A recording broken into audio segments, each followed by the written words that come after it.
समर्थ मित्रांनो, श्रावण सुरू झाला की अनेक प्रकारे सण व्रत वैकल्यांची सुरुवात होते. त्यातलाच एक सण म्हणजे नागपंचमी. जसे की आपण बघतोच, नागपंचमीला आपण नागदेवतेची पूजा करतो.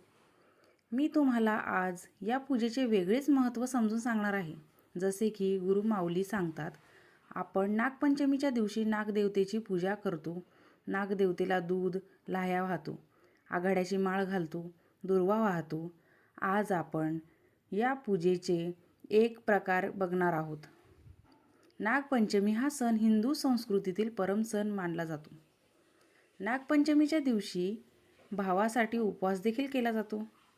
आघाड्याची माळ आपण नागदेवतेला घालतो, कारण सर्पदंश जर झाला त्यावरील जालीम औषध किंवा उपाय म्हणजे आघाडा.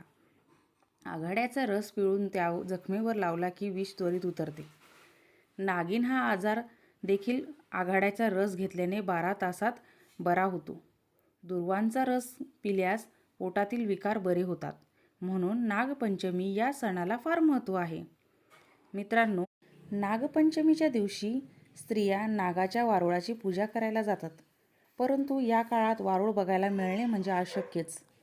त्यावरचं मी तुम्हाला एक नवीन पर्याय सांगणार आहे. काही ठिकाणी स्त्रिया नागदेवतेचे चित्र आणून त्याची पूजा करतात. पण नागदेवतेचे मातीचे स्वरूप बनवून जर त्याची पूजा केली तर अतिउत्तम. लहान मुलांनी या पूजेचे महत्त्व समजून घेतले पाहिजे.